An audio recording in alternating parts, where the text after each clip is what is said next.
Chà, sư đấy bọn ôn từng ạc nghĩa ngày ní dơ riêng nấu mê riêng mời ngày muốn dự bàn riêng mê riêng rồi hai cứ mê riêng thì pram smart đấy này ca tụi tôi khó trời dương ngày ní dương châu làm nán rướng thì ta thả đồ ta số một ôn ôn từng ạc nghĩa làm nán nhặt nơi tầm bò tí học sập pram nâng học sập pram muối từng ạc nghĩa đậm bay dương rọc bị bả trà này cứ tục về là ôn từng ạc nghĩa muối nịt tí không cà rọc bị bả trà rồi mới cốt miền bị bả ấy khá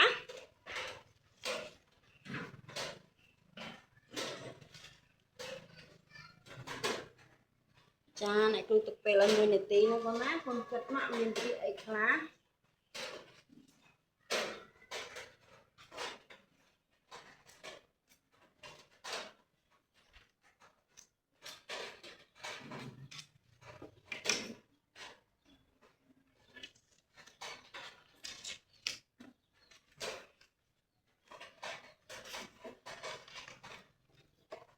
chà bị bạn mình ấy cái khá con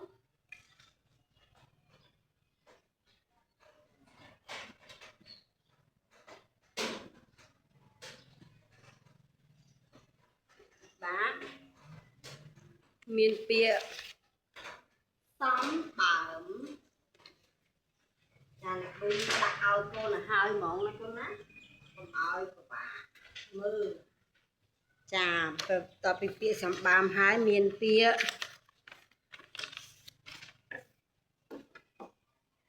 tất cả bịa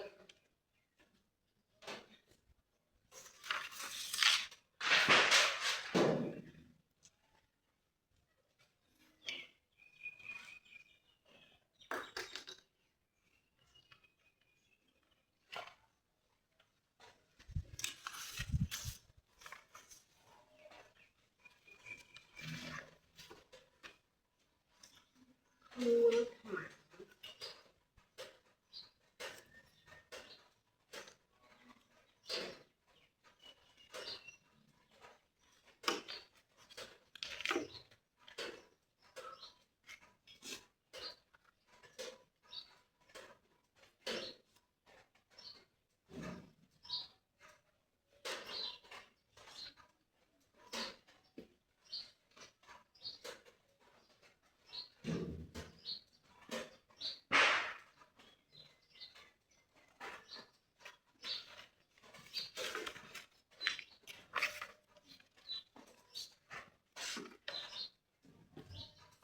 miền bịa ở trên con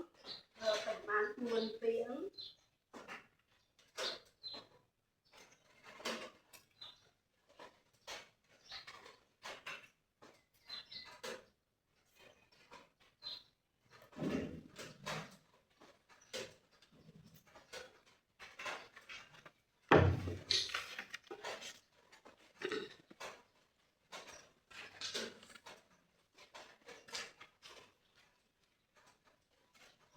cái miền bịa thì bịa sắm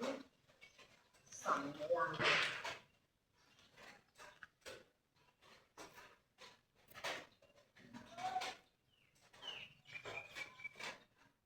miền bịaคือสำโตซ้ำสำไทยจ้าเมียนประมาณเปียนึงนะคนนะ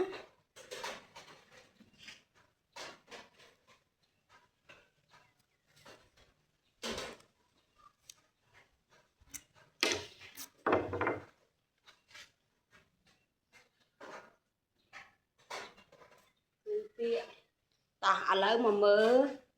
เนี่ยครูอ่านไปเปียแบบนักเนี้ยยังมีเปียสัมบามตัดตะเทียบขมัวขมังตะหลอดสัมหลัง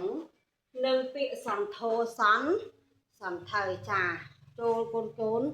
โจรุมอ่านจมูกเนี่ยครูต้องอ่านเนี้ยมาลองเปียนะคนนะสัมบามตัดตะเทียบขมัวขมังตะหลอดซ้ำหลังหนึ่งเปียสัมโทสันสันโทสันไทยจ้าจังเนี่ยกระดูเมียนเป็นจุลเปีย ពី3ពាក្យដើម្បីឲ្យកូនកាន់តែយល់ច្បាស់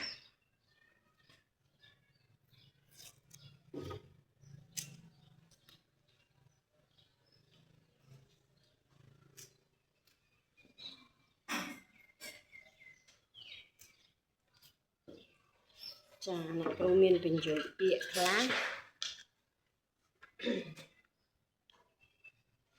អូសម្រាប់តានេះណា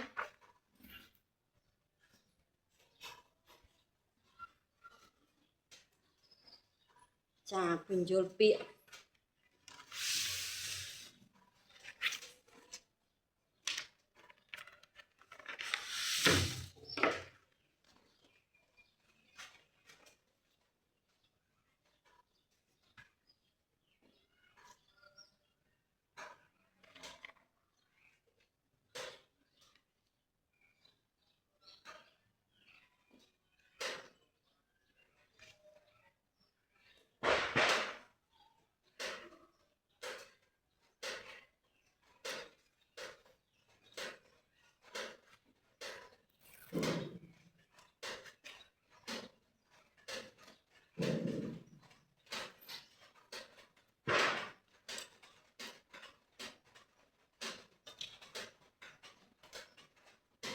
នេះគឺជាបញ្យល់ពាក្យរបស់យើងគឺមាន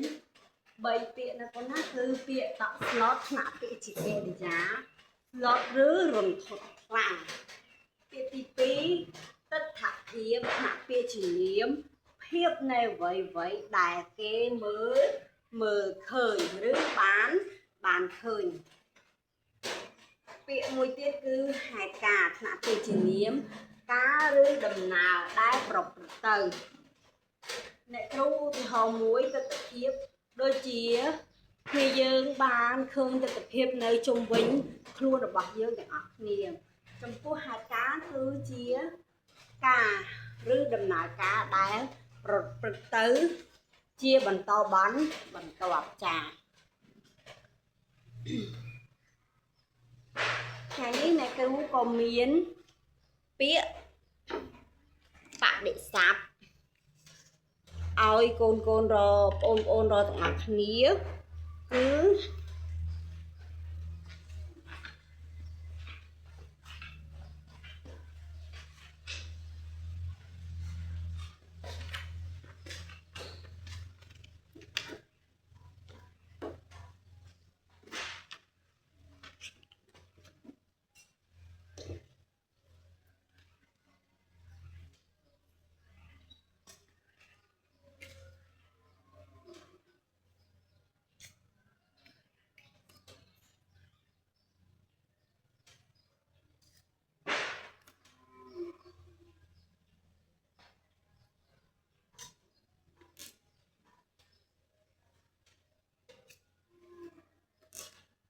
ចាគឺមានពាក្យ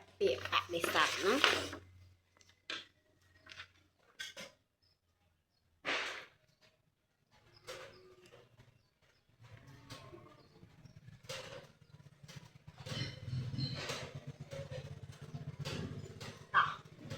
កូនមើលទាំងអស់គ្នាពាក្យបដិស័ព្ទគឺមានន័យថាពាក្យផ្ទុយអូនមើលពាក្យបដិស័ព្ទនិងពាក្យលឿនបដិស័ព្ទនឹងពាក្យអីគេកូនលឿនបដិស័ព្ទនឹងពាក្យយឺតណាចា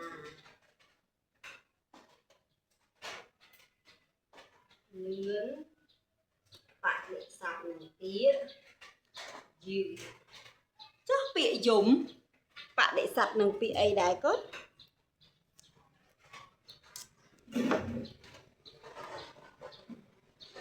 ចាពាក្យយំគឺពាក្យបដិស័ព្ទនឹងពាក្យសើច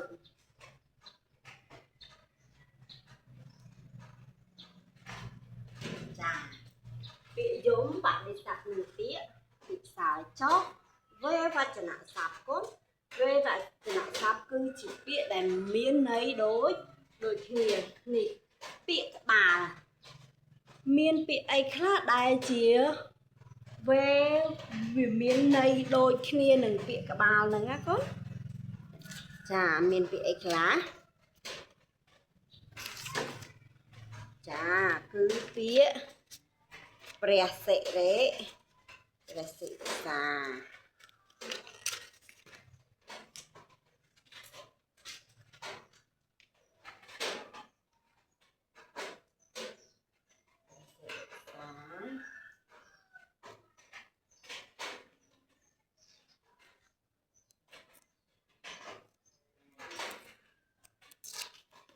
នឹងពាក្យមួយទៀតគឺពាក្យសេចាពាក្យវេវចនស័ព្ទជាមួយនឹងពាក្យក្បាលឬពាក្យន័យដូចនឹងពាក្យក្បាលមានដូចជាព្រះសិរិសានិងសេចាអ្នកគ្រូសូមបញ្ជាក់បងប្អូនទាំងអស់គ្នាដែរគឺពាក្យព្រះសិរិសានេះគឺប្រើសម្រាប់ពាក្យរិទ្ធស័ព្ទណាកូនណាចាតោះអញ្ចឹងមុននឹងអានអត្ថបទរបស់យើងអ្នកគ្រូក៏មានសំណួរ4សំណួរដែរសម្រាប់សួរគ្នាយើងទាំងអស់គ្នា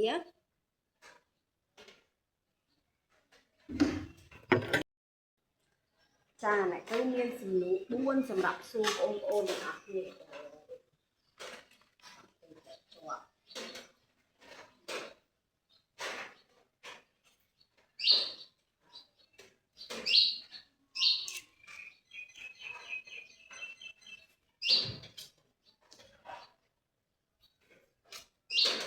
ចាំមើលអ្នកគ្រូដាក់សំណួរឲ្យណាកូនណា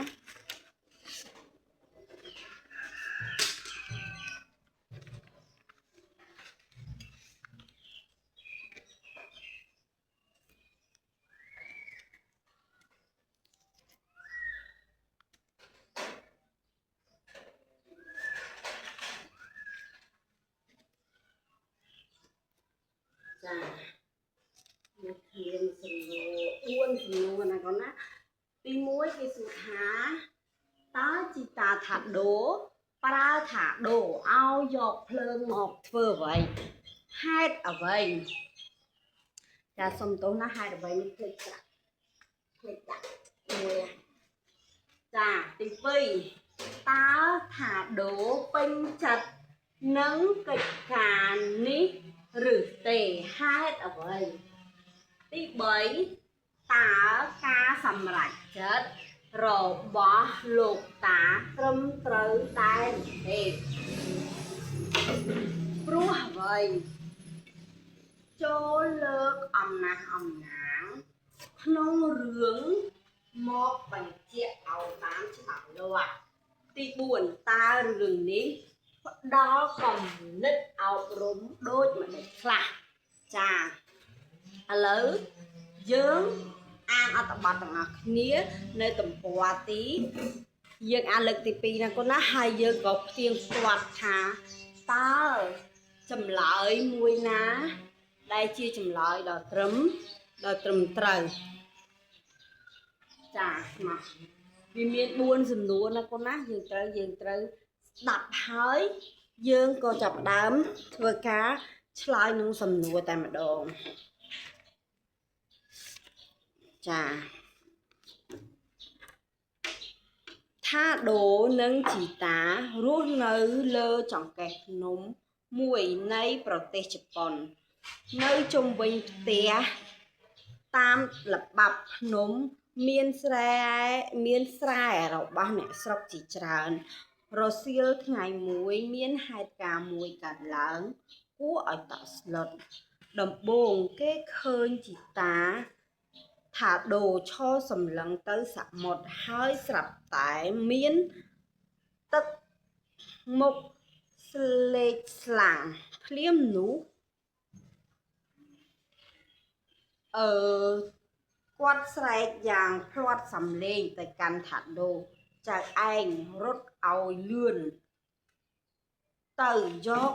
មែកឈើដែលកំពុងឆេះនោះមកឲ្យតាឆាប់ឡើងឮដូច្នេះ ថាដូក៏ប្រញាប់ប្រញាល់រត់សំដៅងក់ភ្លើងហើយចាប់កន្ទុយអស់ដៃកំពុងឆេះក្រហមច្រាលមកឲ្យជីតាភ្លាមនោះគាត់បានដុតស្រូវក្នុងស្រែឆេះយ៉ាងសន្ធោសន្ធៅថាដូឆ្ងល់នឹងទង្វើរបស់ជីតាយ៉ាងខ្លាំងវាយំនឹងសួរបញ្ជាក់លោកតាកំពុងដុតស្រូវហើយណាជីតាគ្រាន់តែងក់ក្បាលតែគាត់មិនបានចាប់អារម្មណ៍នឹងសម្ដីថាដូឡើយគាត់ថែមទាំងប្រើឲ្យថាដូដុតស្រូវបន្ថែមទៀតគ្រានោះវាលស្រែទាំងមូលស្រូវវាលស្រែដែលមានស្រូវពណ៌ក្រហមដោយកំរើកព្រំប្រែជាមានពណ៌ខ្មៅគ្របដណ្ដប់ដោយផ្សែងខ្មៅខ្មួតខ្មាញ់អណ្ដែតលើអាកាសទិដ្ឋភាពនេះធ្វើឲ្យអ្នកភូមិនាំគ្នារត់ឡើងទៅលើភ្នំដើម្បីពន្លត់ភ្លើងគ្រាន់តែឡើងមកដល់ភ្លាមស្រែភ្លាមបុរសម្នាក់បានសួរទាំងកំហឹងទៅកាន់លោកតារបស់ថាដូហេតុអ្វីបានជាមានរឿងនេះកើតឡើងប្រាប់មកលោកតាបានឆ្លើយខ្ញុំជាអ្នកដុតបុរសនោះសួរបន្តហេតុអ្វីលោកតាបានចង្អុលទៅសមុទ្រអ្នកស្រុកមើលតាមដៃគាត់ឃើញរលកដ៏ធំសម្បើមមួយកំពុងបោះពួយយ៉ាងលឿនស្លេវសំដៅមករកភូមិអ្នកស្រុកពួកគេឈរត្រឹងគ្មានកម្រើកឬនិយាយស្ដីអ្វីឡើយបានរត់រំលត់ឡើយទឹកបានរត់រំលត់ភូមិរំលងភូមិនោះបោកបក់ចង្កេះភ្នំលាន់យ៉ាងសន្ធឹកអ្នកភូមិមានទឹកមុខតក់ស្លុតនិងព្រួយកង្វល់ព្រោះឃើញភូមិរបស់ខ្លួនទាំងមូលនៅក្រោមផ្ទៃទឹកទីបំផុតទើប